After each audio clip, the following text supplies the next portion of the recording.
The Charleston Convention Center was electric that Tuesday evening, packed wall-to-wall with South Carolina Republicans who came expecting the usual political theater.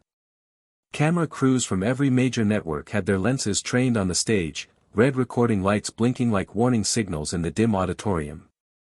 The air itself seemed to vibrate with anticipation as two of the most powerful men in American politics prepared to share the spotlight at what was supposed to be a routine campaign rally. Senator Lindsey Graham stood at the podium first, his silver hair perfectly styled, navy suit pressed to perfection. He'd been Trump's loyal soldier for years, defending the former president through scandals that would have ended lesser political careers. Tonight was meant to be his moment of triumph, introducing Trump to his home state crowd as the presumptive nominee. The audience loved him here. This was his territory. But something was different in Trump's eyes as he took the stage. Something cold. Calculating. Dangerous. The first 20 minutes proceeded exactly as scripted. Trump praised Graham's loyalty, Graham returned the favor with glowing endorsements. The crowd ate it up, cheering on cue, waving their red hats in perfect synchronization. Everything was going according to plan until a reporter in the front row shouted a question about Ukraine aid. Graham stepped forward to answer, his voice confident and measured as he began outlining his foreign policy expertise. He'd chaired the Judiciary Committee, served on armed services for decades, traveled to war zones more times than he could count. This was supposed to be his area of strength. That's when Trump's mask slipped completely. "Hold on there, Lindsey," Trump interrupted, his voice cutting through the auditorium like a blade. The microphone picked up every syllable, amplifying his words to the stunned crowd. "Let's be honest here. Lindsey doesn't know the first thing about winning wars." The words hung in the air like a toxic cloud. You could literally hear the collective intake of breath from 800 people simultaneously gasping. Cameras zoomed in on Graham's face as the color drained from his cheeks. His mouth opened slightly, then closed again, like a man who'd just been slapped in public by his best friend. The silence stretched for what felt like an eternity. Someone's phone clattered to the floor. A baby's cry echoed from the back of the room, the only sound brave enough to break the suffocating quiet. But this wasn't just an insult between two powerful politicians fighting over microphone time. This wasn't even about personal pride or wounded egos. What happened in that packed auditorium was something far more dangerous, far more consequential than anyone in that room could have imagined. This was a declaration of war against America's entire foreign policy establishment. To understand why that single insult sent shockwaves far beyond Charleston, you need to grasp what was happening in the world that October evening. While Trump and Graham were trading barbs on that South Carolina stage, Ukrainian soldiers were dying in trenches just miles from Russian artillery. Taiwan's defense ministers were losing sleep over Chinese naval exercises in the South China Sea. NATO allies across Europe were questioning whether America would honor its sacred commitments if push came to shove. This wasn't happening in a vacuum. For months, foreign diplomats had been whispering in Washington's corridors of power, asking the same terrifying question: can we still count on America? From Seoul to Stockholm, from Tel Aviv to Tokyo, allies who had built their entire security strategies around American reliability were starting to hedge their bets. Defense budgets were skyrocketing as nations scrambled to fill gaps they'd never imagined they'd have to fill alone. The world was watching that Charleston stage more closely than any domestic political rally had a right to expect. Because what happened between these two men wasn't just about Republican primary politics or wounded pride. Lives hung in the balance. Real lives. American soldiers stationed in Syria. Ukrainian civilians hiding in bomb shelters.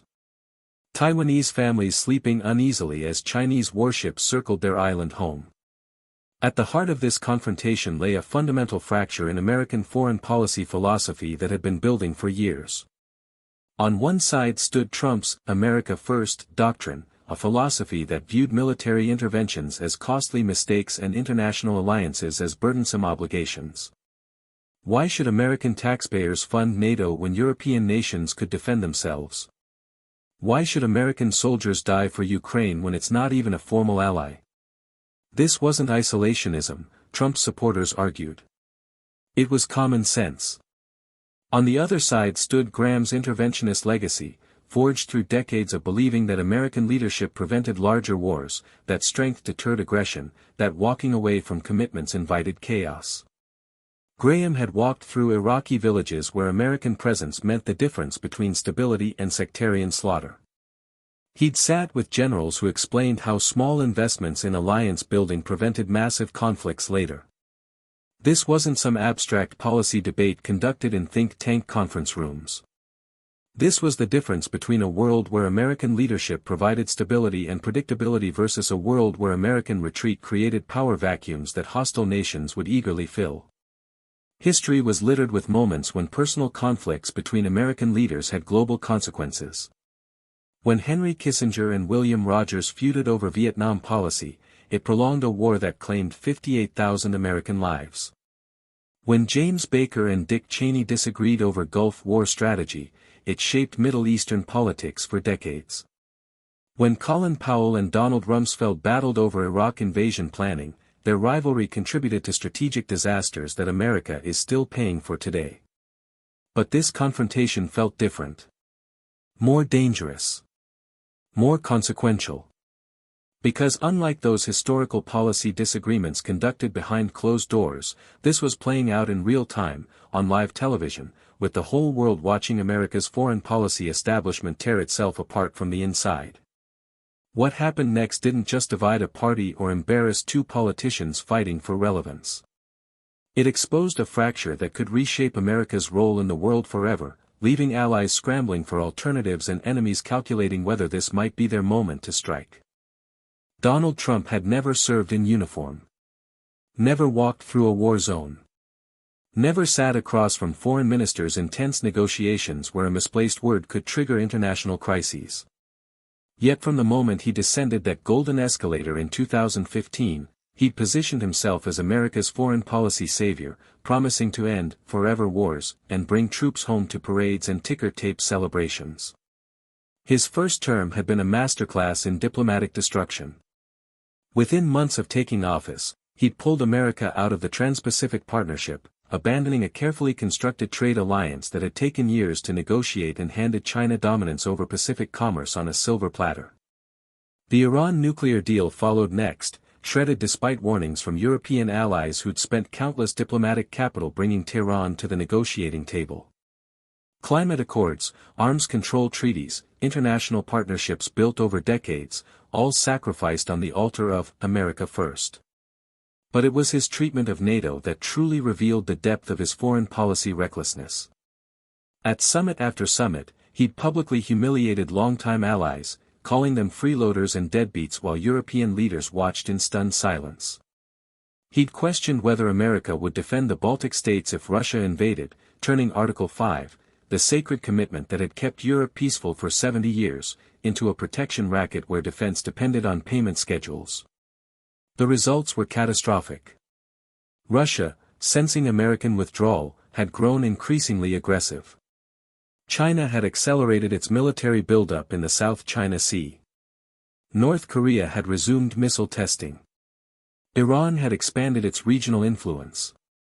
Every dictator and strongman on earth had drawn the same conclusion: American reliability was no longer a given. What made Trump's foreign policy chaos even more dangerous was his obvious admiration for authoritarian leaders. While he publicly feuded with Democratic allies like Angela Merkel and Justin Trudeau, he lavished praise on Vladimir Putin, calling him a genius for invading Ukraine. He'd exchanged love letters with Kim Jong-un while the North Korean dictator continued building nuclear weapons. He'd hosted Viktor Orbán at Mar-a-Lago while Hungary dismantled its democratic institutions. He'd praised Xi Jinping's handling of Hong Kong protesters and called President Erdogan to congratulate him on winning rigged elections. The pattern was unmistakable and terrifying. America's president was more comfortable with dictators than Democrats, more willing to trust autocrats than allies. Foreign policy experts across the political spectrum had watched this unfold with growing alarm. James Mattis, his own defense secretary, had resigned in protest, writing a devastating resignation letter that questioned Trump's commitment to allies and understanding of America's role in the world. John Bolton, hardly a dove, had called Trump's foreign policy erratic and dangerous. H.R. McMaster, his former national security advisor, had warned that Trump's approach was undermining 75 years of American leadership. Even military leaders who'd spent careers avoiding political controversies felt compelled to speak out. Retired generals who'd commanded troops in Iraq and Afghanistan warned that Trump's impulsive decision-making was getting soldiers killed. Intelligence officials who'd spent decades protecting America's secrets expressed horror at his casual handling of classified information and his tendency to share sensitive intelligence with hostile foreign leaders. But Trump's most glaring vulnerability was his complete lack of traditional foreign policy experience. While other presidents had surrounded themselves with seasoned diplomats and national security professionals, Trump had cycled through 4 national security advisors in 4 years, creating chaos and confusion throughout the government. Career State Department officials fled in droves. Embassy positions went unfilled for months. America's diplomatic corps, built over generations, was gutted and demoralized. This wasn't just policy disagreement. This was systematic destruction of the institutions and relationships that had kept America safe and prosperous for 3 generations. Where previous presidents had relied on expertise and institutional knowledge, Trump governed by instinct and impulse. Where others had built coalitions and partnerships, he'd created isolation and suspicion. Where stability had once defined American foreign policy, chaos now reigned supreme. The contrast with seasoned foreign policy hands like Lindsey Graham couldn't have been starker. While Graham had spent decades building relationships with allies, understanding regional complexities, and learning from military and intelligence professionals, Trump had bulldozed through international relations like a reality TV star seeking dramatic moments and personal validation. That evening in Charleston, these 2 radically different approaches to America's role in the world were about to collide with explosive consequences. Lindsey Graham had been shaped by war long before he ever cast a vote in the Senate. As a young Air Force JAG officer in the 1980s, he prosecuted military cases and defended servicemen who'd made mistakes under impossible pressure. He'd seen firsthand how split-second decisions in foreign conflicts could destroy young lives, how policy failures in Washington translated into coffins draped with American flags. Those early years in uniform had taught him something that no amount of political theorizing could: foreign policy wasn't an abstract game played by think tank intellectuals. It was life and death, written in blood and sacrifice. When he arrived in Congress in 1995, Graham brought that military perspective to every foreign policy debate. While other politicians saw international relations as opportunities for campaign soundbites, Graham saw them as sacred responsibilities to the men and women who would carry out those policies with their lives. He'd spent countless hours in congressional hearing rooms, grilling generals and diplomats, not to score political points but to understand the real-world consequences of America's choices abroad. His expertise had been earned through decades of bipartisan work that put national security above partisan politics. When Barack Obama was president, Graham had broken with his own party to support the surge in Afghanistan, arguing that American credibility was on the line. When Obama wavered on Syria, Graham had been among the first to demand action against Assad's chemical weapons. He'd worked with Joe Biden on NATO expansion, with Hillary Clinton on sanctions against Russia, with John McCain on defense spending. His foreign policy positions weren't Republican or Democratic, they were American. Graham's willingness to challenge presidents of both parties on principle had become legendary in Washington. He'd stood up to George W. Bush over torture policies, arguing that America's moral authority was more important than tactical advantages in interrogations. He'd confronted Obama over the Libya intervention, demanding congressional authorization and clearer objectives. He'd pushed back against defense cuts proposed by both Republican and Democratic administrations, warning that military readiness couldn't be sacrificed on the altar of budget politics. But it was his relationships with military leaders and international allies that truly set Graham apart. Generals who rarely spoke to politicians would take Graham's calls because they knew he understood their challenges. Foreign ministers from allied nations trusted him because he'd proven his commitment to partnerships through decades of consistent support.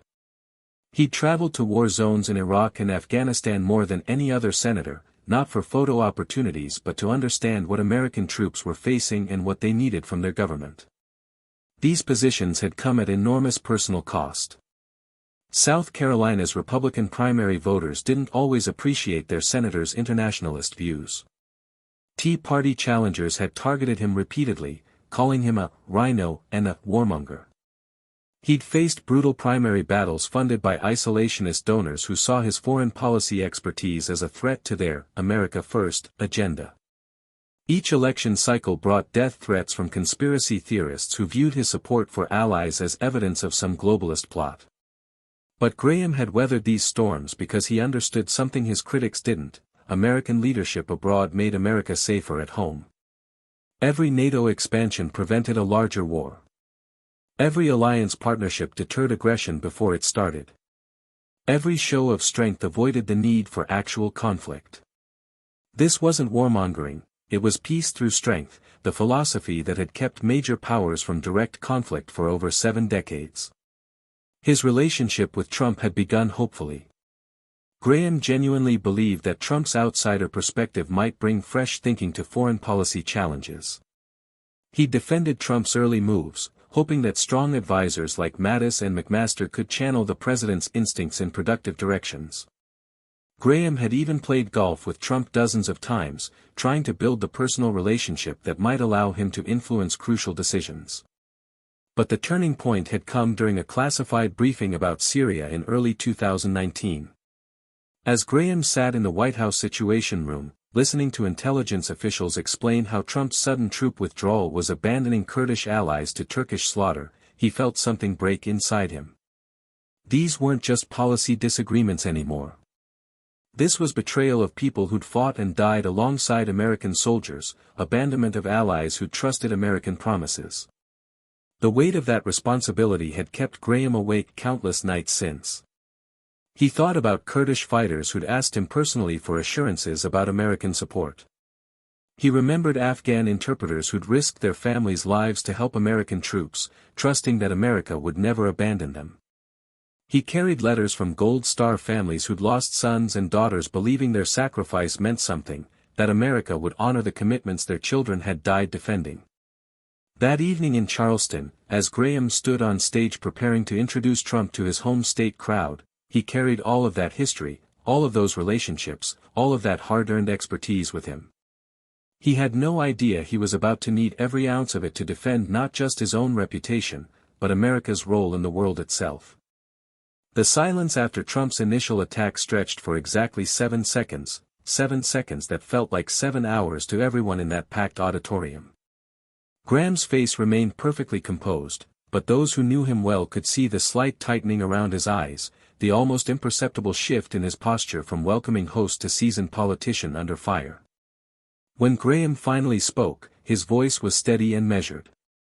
"Well, Mr. President, I think my record speaks for itself. 28 years in Congress, 8 years in the Air Force, countless trips to combat zones alongside our brave servicemen and women." He turned slightly toward the crowd, his tone remaining respectful but firm.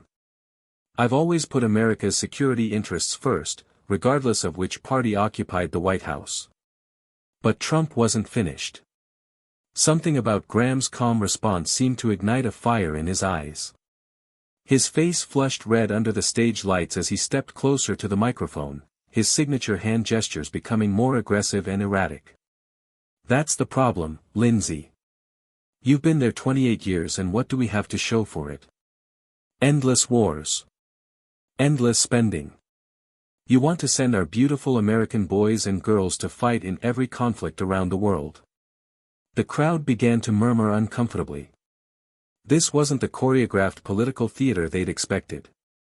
Camera operators exchanged worried glances as they zoomed in on the increasingly tense exchange. CNN's correspondent in the front row was frantically typing notes while trying to maintain her professional composure. Graham's response was a masterclass in political restraint. "Mr. President, I respect your position, but I believe American leadership prevents wars. When we show strength, our enemies think twice. When we abandon our allies, we invite aggression. His voice never rose, never wavered, never matched Trump's escalating tone. If anything, his composure seemed to make Trump even angrier. Abandon allies? Trump's voice cracked slightly as it rose to a near shout. What about abandoning the American people, Lindsey? What about taking care of our own problems instead of playing world policeman? His tiny hands were now chopping through the air with increasing violence. You know what your problem is?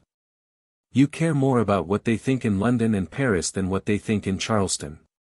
The accusation of disloyalty hung in the air like a toxic cloud. Graham's jaw tightened almost imperceptibly, the first crack in his diplomatic facade. Behind him on stage, other Republican officials shifted uncomfortably, unsure whether to intervene or let this political car crash continue unfolding. But Graham had spent 3 decades in politics learning when to strike and when to wait.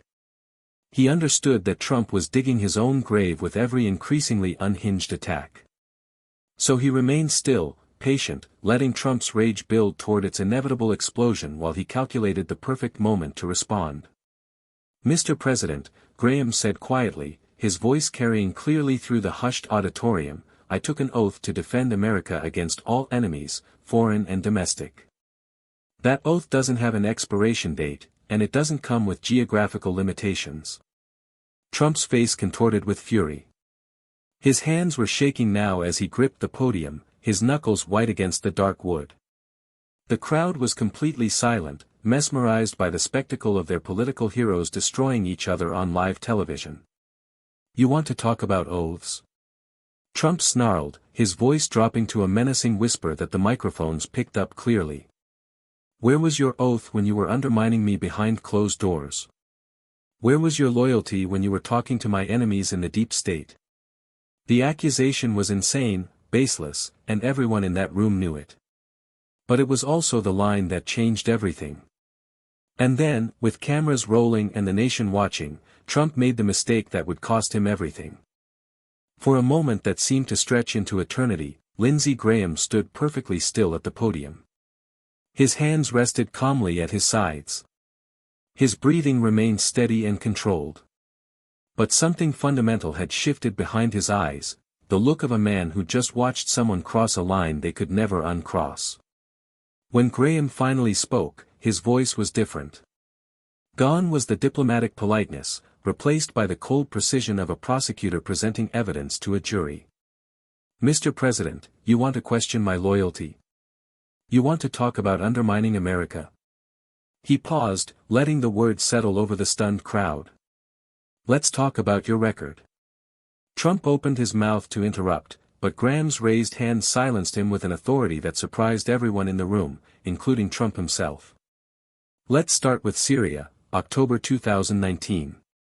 You announced on Twitter, that we were abandoning our Kurdish allies without consulting a single general, without informing Congress, without warning our NATO partners. Graham's voice remained level, but it carried the weight of absolute moral certainty. I was in that classified briefing 3 days later when General Milley showed us satellite photos of Kurdish families fleeing Turkish artillery. Artillery that was targeting positions we'd helped them build. The audience was riveted. This wasn't political theater anymore, this was a foreign policy expert dismantling a record of failures with surgical precision. You want to talk about loyalty? Those Kurdish fighters died believing America would never abandon allies who'd sacrificed everything to help us defeat ISIS. Their blood is on our hands because you couldn't be bothered to make a phone call before sending a tweet that shattered 70 years of American credibility. Trump's face had gone from red to pale. His hands, which had been gesturing wildly moments before, now gripped the podium like a life preserver. He tried to interject again, but Graham wasn't finished. Let's talk about Afghanistan. You negotiated directly with the Taliban, without including the Afghan government we'd spent 20 years building.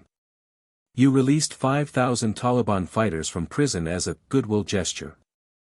You set a withdrawal date without consulting our allies who had troops on the ground. Graham's voice grew stronger with each devastating fact. And when I asked you in the Oval Office why you were trusting terrorists over our own military advisors, you told me it would make great television. A gasp went up from the crowd. Several people in the front rows exchanged shocked looks. Camera flashes exploded as photographers captured Trump's increasingly desperate expression. You want to question my judgment? I've walked through Kandahar province with American soldiers who asked me if their government would abandon them the way we abandoned the South Vietnamese. I looked those kids in the eye and promised them America doesn't break its word. And then you proved me wrong on Twitter. Trump finally found his voice, but it came out as a strangled croak. That's classified information, Lindsey. You can't. It's declassified now, Graham shot back without hesitation. Declassified by your own State Department's after-action report that you've been trying to bury for 2 years. The American people deserve to know how their foreign policy was conducted via social media and personal grudges. The room erupted. Reporters were frantically scribbling notes and typing on phones. Republican officials on stage looked like they wanted to disappear into the floor. Trump's campaign manager in the wings was making frantic cutting motions with his hand, but the cameras kept rolling. Graham wasn't done. You praised Vladimir Putin for invading Ukraine. You called it genius.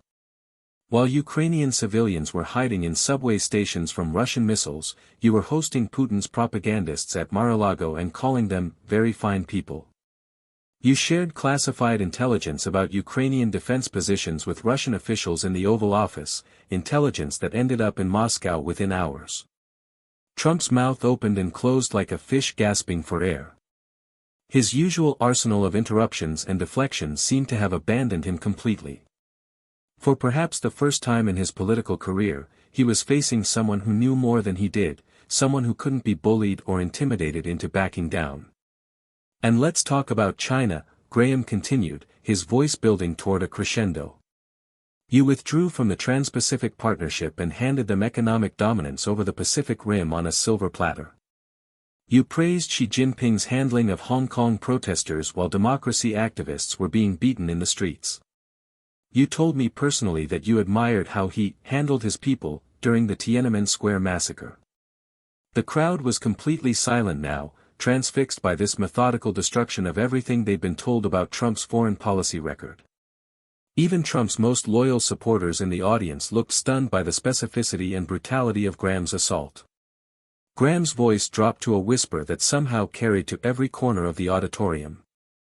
Mr. President, I've spent my entire adult life serving this country. I've buried friends who died defending American values. I've consoled families who lost children believing their sacrifice meant something. And I'll be damned if I'm going to stand here and let you question my loyalty while you've spent 4 years betraying everything they died for. The silence that followed was deafening. Trump stood frozen at his podium, his face cycling through expressions of rage, confusion, and something that looked dangerously close to panic.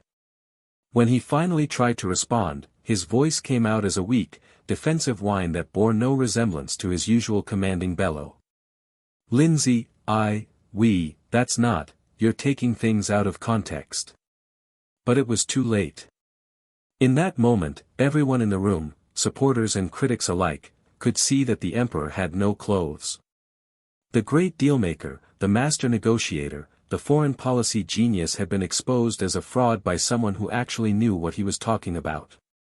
Graham had just delivered the most devastating political takedown in modern American history, and Trump's fumbling response only made it worse.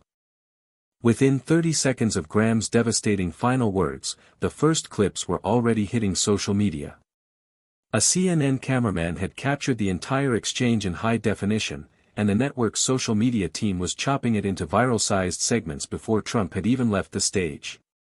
The hashtag Graham destroys Trump began trending on Twitter within minutes, followed rapidly by hashtag foreign policy meltdown and hashtag courage over loyalty. The video exploded across every platform simultaneously. On TikTok, Gen Z users were creating remixes of Graham's "Their Blood is on Our Hands" line over dramatic music. Instagram was flooded with side-by-side photos of Trump's confident arrival versus his shell-shocked departure. YouTube compilations with titles like, "Lindsey Graham Destroys Trump with Facts," were racking up millions of views before the candidates had even left Charleston. But it wasn't just social media noise. Within an hour, military veterans organizations across the country were issuing statements praising Graham's courage. The Veterans of Foreign Wars posted a rare political statement calling Graham's defense of Kurdish allies exactly the kind of moral clarity our foreign policy needs. Iraq and Afghanistan Veterans of America shared the video with a simple caption, "This is what it looks like when someone actually understands the cost of foreign policy failures." Foreign policy experts who rarely agreed on anything found themselves united in shock at what they'd witnessed. Former CIA Director John Brennan tweeted, "In 30-plus years in intelligence, I've never seen such a complete demolition of someone's foreign policy credibility." Graham just reminded everyone what expertise actually looks like. Even Trump critics were stunned by the clinical precision of Graham's attack and the devastating specificity of his accusations. The international reaction was swift and telling. The BBC led their morning news with "U.S. allies welcome Graham's return to reality," while featuring interviews with European diplomats who'd been privately worried about American reliability for years. France's Le Monde called it a rare moment of honesty about America's recent foreign policy disasters. The Times of London wrote, "For the first time in years, we heard an American politician speak about international responsibilities with the seriousness they deserve." Behind closed doors in Washington, Republican senators were having very different conversations than their public statements suggested. Text chains that had been silent for months suddenly exploded with activity. "Did you see what Lindsey just did? Holy shit, he actually said it out loud. About time someone with credibility called out this madness." Several senators who'd been privately questioning Trump's foreign policy but lacked the courage to speak publicly suddenly found themselves reconsidering their silence. Publicly, however, most Republicans maintained their loyalty scripts. Marco Rubio tweeted tepid support for both patriotic Americans, while clearly avoiding taking sides. Ted Cruz issued a statement about healthy debate within the party. But their words felt hollow compared to the raw authenticity of what millions had just witnessed on live television. Trump's response was predictably unhinged and desperate. At 2:47 a.m., he began a furious tweet storm that stretched across dozens of posts, calling Graham disloyal Lindsey, a rhino loser, and jealous of my foreign policy successes. He claimed the classified information Graham had referenced was fake news and probably illegal to share, apparently forgetting that he declassified most of it himself. Each increasingly frantic post only reinforced the image of a man who'd been completely outclassed by someone who actually knew what they were talking about. Cable news analysis was unanimous in a way that hadn't been seen in years. Even Fox News hosts struggled to defend Trump's performance. Tucker Carlson awkwardly praised Trump's authenticity, while avoiding any mention of the substance of Graham's charges. Sean Hannity spent an entire segment attacking the media for covering the story rather than addressing any of Graham's specific accusations. On CNN and MSNBC, foreign policy experts queued up to validate every point Graham had made. Former Defense Secretary Chuck Hagel called it the most important foreign policy speech by any Republican in a decade. Retired General Stanley McChrystal said Graham had articulated what every serious military leader has been thinking but afraid to say publicly. Perhaps most significantly, polling data released within 48 hours showed a dramatic shift in public opinion about foreign policy leadership. For the first time since 2016, more Republicans trusted Graham's judgment on international affairs than Trump's. Independent voters, who'd grown weary of foreign policy chaos, swung heavily toward politicians who demonstrated actual expertise rather than populist rhetoric. The ripple effects were immediate and profound. Within a week, 3 more Republican senators had given speeches questioning Trump's foreign policy record. House Republicans who'd been silent about international affairs suddenly found their voices. The party's foreign policy establishment, dormant for years, began to reassert itself with Graham as their unlikely champion. What started as a routine campaign rally had become a watershed moment that changed everything. 3 days after the Charleston confrontation, Lindsey Graham stood in his Senate office looking out at the Capitol dome, drafting a statement that would define not just his political legacy but his moral one. The words came slowly, carefully, each sentence weighted with the gravity of what had transpired and what it meant for America's future. "I didn't speak up in Charleston to destroy anyone or settle personal scores," Graham's statement began. "I spoke up because silence in the face of dangerous incompetence is itself a betrayal of the oath I swore to defend this nation. When American lives hang in the balance, when our allies question our reliability, when our enemies test our resolve, political loyalty must never trump moral courage." That statement captured something profound that had been missing from American politics for far too long, the recognition that expertise actually matters, especially when the stakes involve life and death. For years, the country had been told that foreign policy was just another arena for partisan combat, that international relations were no different from domestic political games where bluster and soundbites could substitute for knowledge and experience. Charleston had shattered that illusion completely. In that packed auditorium, millions of Americans witnessed the stark difference between someone who'd spent decades learning the complexities of global affairs and someone who treated foreign policy like a reality TV show designed for maximum drama and personal attention. They saw what happened when deep knowledge met shallow performance, when principled conviction confronted opportunistic posturing. The moment represented a fundamental choice facing not just the Republican Party but America itself. Would the nation continue down a path of foreign policy chaos driven by impulse and ignorance, or would it return to the steady leadership that had kept the peace for generations? Would Americans choose leaders based on their ability to generate headlines and social media buzz, or would they demand the expertise and temperament that life-and-death decisions actually require? Graham's courage in that moment became a beacon for something larger than partisan politics. His willingness to stand up to power when principles were at stake reminded Americans of a time when political leaders put country before career, when moral conviction mattered more than poll numbers, when doing the right thing was more important than doing the popular thing. This wasn't about Republican versus Democrat, conservative versus liberal, or any of the tribal divisions that had poisoned American discourse for years. This was about the timeless American values that transcended party labels: courage in the face of intimidation, truth in the face of deception, sacrifice for the greater good rather than selfish advancement.